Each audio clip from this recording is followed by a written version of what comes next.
Welcome to today's deep dive. So imagine this. You've studied English for 10 years, you basically memorized the dictionary, and you passed all your exams with flying Right, colors. you're feeling pretty confident. Exactly. But then, the first time your new Western boss looks at your project and says, wow, that's a very unique perspective, you just smile. Oh no, and you probably have no idea you were just brutally rejected. Right. You have no clue. So, okay, let's unpack this. We're getting into the ultimate workplace survival guide today. Decoding corporate speak. Yeah, because you are caught in this massive gap between literal English vocabulary and the unwritten social code of Western corporate culture. The words sound super positive, but the underlying meaning is actually entirely different. Okay, so if my boss says, could we perhaps try a different approach? My brain or my dictionary tells me they're just politely suggesting an option. Yeah, but in reality, Yeah. they are shutting your idea down completely. Wow, so why the linguistic gymnastics? I mean, why not just say, no, that's a bad idea? Well, it really comes down to how Western corporate environments, especially, in North America, are structured. They are heavily regulated and process-driven. And everyone is hyper aware of HR policies, right? Okay. Direct confrontation is easily viewed as creating a hostile work environment. So people use this highly elastic language, what we call a soft refusal. A soft refusal. Yeah, basically softening the blow to maintain psychological safety in the office. Okay, so calling an idea unique or interesting is basically a shock absorber. You're avoiding the friction of a hard no just to keep the legal and emotional peace. Precisely. I mean, they aren't trying to trick you. They're just trying to preserve a polite, collaborative atmosphere while still moving the project forward. That makes sense. But if Westerners invest so much energy into avoiding direct conflict on work tasks, how do you handle them socially? Is that why every single meeting starts with 5 mandatory minutes about the weather or, like, local sports? Spot on. Because actual work communication is so heavily filtered, you need a ritual to establish a connection. Think of small talk as a network handshake protocol between two computers. Oh, I like that analogy. Right.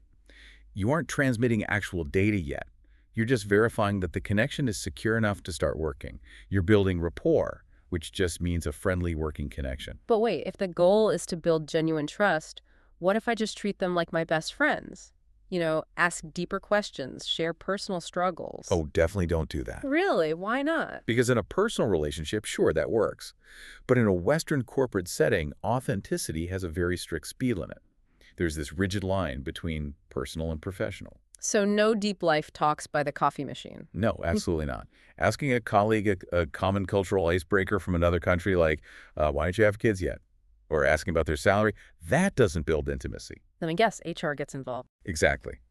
Due to strict anti-discrimination norms, it's basically an invisible third rail. Yeah. You cross that line, and you instantly go from being friendly to being an HR liability. Yikes. So the weather is safe because it's universally experienced, but entirely neutral. Exactly. It verifies the connection without risking the network. Okay, here's where it gets really interesting.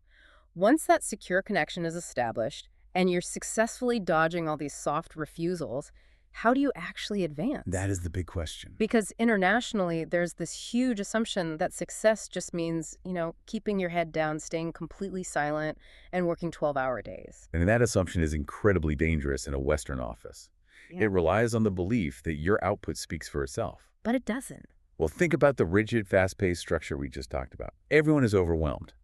If you stay silent, the assumption isn't that you are a humble, hard worker. The assumption is that you have nothing to contribute. Wait, really? If I don't speak up, they just think I'm doing nothing. Pretty much. You have to actively manage up. Manage up. So what does that mean in plain English? It means you essentially have to act as your own internal PR department. You consciously work with your manager to communicate your value. You have to actively advocate for yourself. So like bringing solutions and highlighting my wins during our one-on-one meetings? That is the perfect way to look at it. If you don't publish the press release of your hard work in a Western office, the event practically never happened. Wow. So you're not bragging, you're just providing the necessary documentation of your competence. Exactly. So what does this all mean? Let me recap our survival toolkit here. You've got to decode soft refusals, build rapport with small talk without crossing boundaries, and basically act as your own PR firm to manage up. You've got it.